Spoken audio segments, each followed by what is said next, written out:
You know the scenario. You sit down at your desk. The books are in front of you. Your coffee is ready. You tell yourself, today is the day. Today I'll work nonstop for 5 hours. Then a notification pops up on your phone. You just check who wrote it. Then you scroll to Instagram, then YouTube, and before you know it, 2 hours have passed. Nothing is left undone on the desk. You blame yourself. I lack willpower. I'm lazy. I lack discipline. I have good news and bad news for you. The good news, you're not lazy. Your brain just works the way it was designed. Your brain evolved to conserve energy and gravitate towards easy sources of dopamine. Solving math problems is, evolutionarily speaking, unnecessary energy expenditure for your brain. The bad news, if you wait to get motivated, you'll wait even longer. Motivation is a feeling, and feelings are unreliable. In this video, we're going to stop relying on willpower. Instead, we're going to reverse engineer how the brain works. We're going to neuroscientifically hack into how to overcome limbic friction, how to trick your brain into enjoying pain, and how to enter that famous flow state. If you're ready, we're going into your brain's operating system. Why is it so hard to start studying?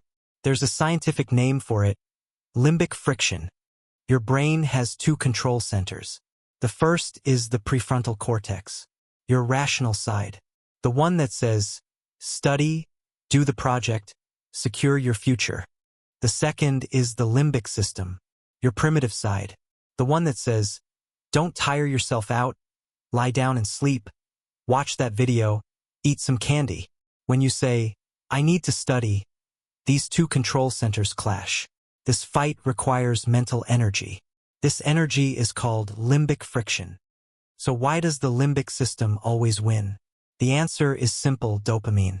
Your phone, games, junk food, these provide your brain with effortless dopamine. The brain is programmed to choose the path that gives the most reward with the least effort. Studying, however, is high effort, delayed reward. For your limbic system, this is a terrible trade-off. The first thing you need to hack is this dopamine imbalance.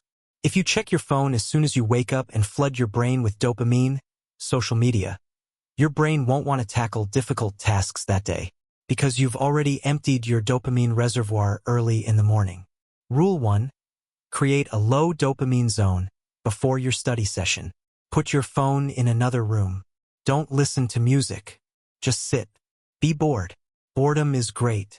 When you're bored, your brain's dopamine threshold drops, and that boring textbook becomes more enjoyable than staring blankly at a wall. The hardest part is always the first 5 minutes. Did you know that a rocket uses 80% of its fuel just to get out of the atmosphere? Takeoff? Your brain is like that too. The hack we'll use here is the 5-minute rule. Your brain fears the phrase, I'm going to study for 2 hours. That's a huge mountain.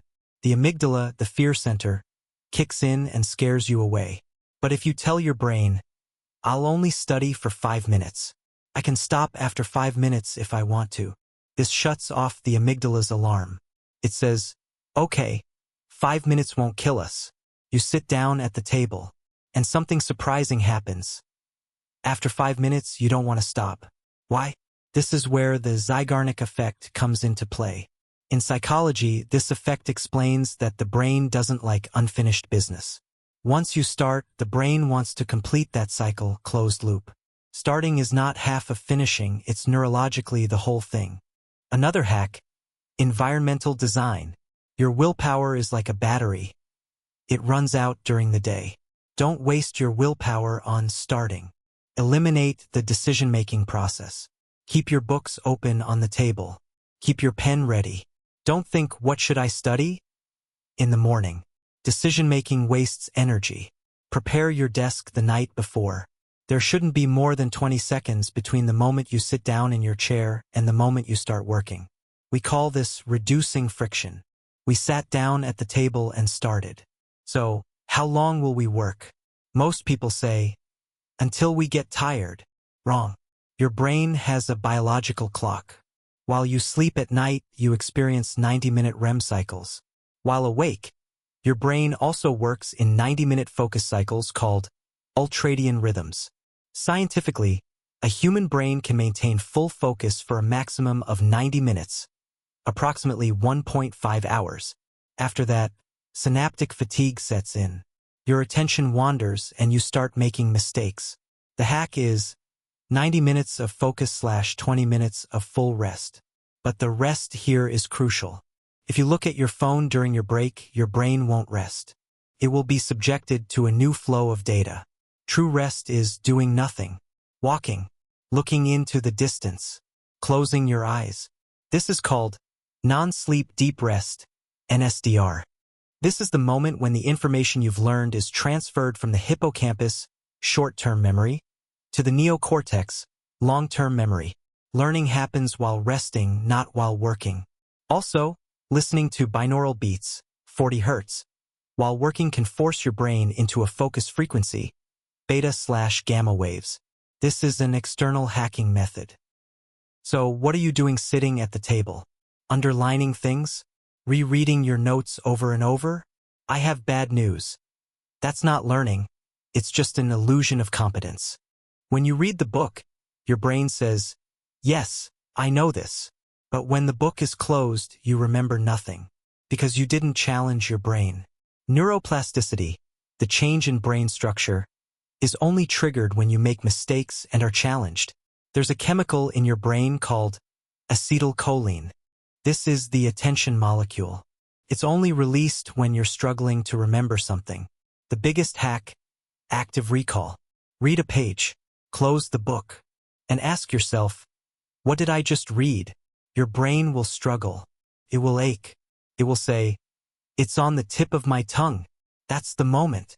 That moment of strain is when neurons connect to each other. Don't try to force information in. Try to retrieve it. Combine this with spaced repetition. You learn something today. Review it tomorrow. Then in 3 days. Then in 1 week. The moment you're about to forget it is the perfect time to review it. Your brain labels it. This information is constantly needed, so I shouldn't erase it. Ultimately, studying or producing is not a personality trait, but an engineering problem. Prepare your mind with a dopamine detox. Overcome friction with the 5-minute rule. Follow your biological rhythm with 90-minute blocks. Challenge your brain with active recall. But most importantly, you know what? Identity change. Stop telling yourself, I'm a lazy person trying to study. Say, I'm a learning machine. I'm a master of focus. Your brain will look for evidence to confirm the story you believe. Give her a new story. Now turn off this video. Put your phone in another room. And just start that task for 5 minutes. Just 5 minutes. Good luck.